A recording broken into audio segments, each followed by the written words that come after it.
İsmet Hocam'la devam edelim. Hocam Türkiye'de hayvan beslemede saman çok fazla kullanılıyor. Evet. Mısır silajı ile ilgili hocam sahada şöyle yanlış bir algı var. Benim gördüğüm, gözlemlediğim. Tabii bana göre yanlış bir algı. Yüksek verim alınan tarlalarda silaj kalitesi düşüyor diye düşünen insanlar var.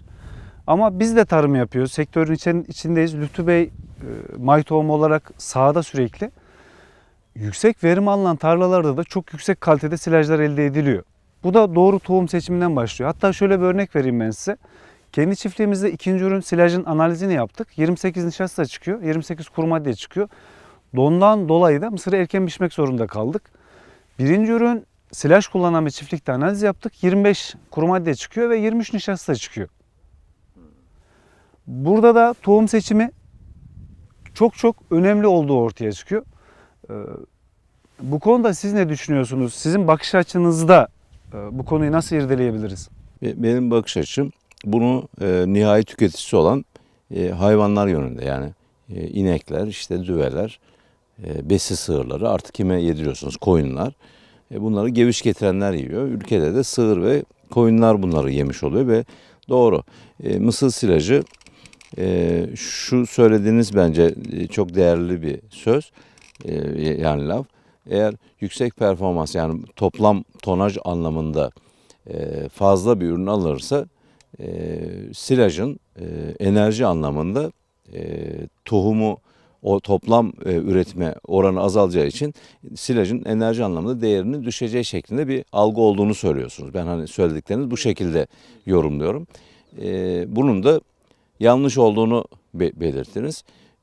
Ben tabii bu konuda bunu duyduğuma çok sevindim. Neden çok sevindim? Çünkü bir mısır silajının hayvan açısından değerini iki kısmı verir. Bir tanesi lif kısmı, yani yaprak, sap ve gövdeden oluşan kısım. Diğeri de tane kısmı. Mısır silajı tek başına tek bir kaba yem değildir. Hem kaba yem hem kesif yemdir. Taneleriyle kesif yem özelliği vardır. Sap, gövde ve yapraklarıyla da kaba yem özelliği vardır. Her ikisinin birden olmak zorundadır mısır silajında. O zaman mısır silajı yapmanın veya mısır yetiştirmenin hayvanlar açısından anlamı yok. O zaman ne yapacağız? Yetiştirici silajlık mısır yetiştirirken veya hayvanı için mısır bitkisi yetiştirirken tane oranının da yüksek olmasına gayret etmek zorundadır.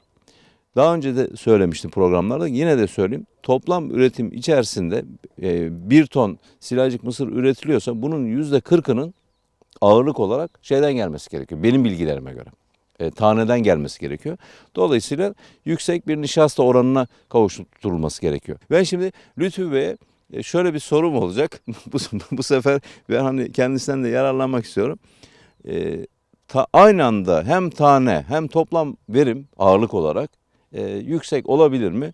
Yüksek olması için tohum mudur yani bunun şartı, yoksa gübreleme de bunu etkiliyor mu? İşte sulama etkiliyor mu? Ne yapmamız gerekiyor? Aynı anda hem yüksek verim hem yüksek tohum, yani nişasta tane alabilmemiz için silajlık bir tarladan. Hocam yine güzel bir soru. Süper bir soru.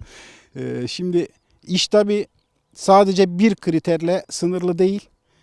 Birçok kriter var bunun içerisinde kaliteyi sağlayabilmek için. Ama ilk olarak tohum seçimiyle başlıyor iş. Yani uygun bölgeye, uygun coğrafyaya, uygun toprak tipine, uygun çeşidi seçmemiz lazım.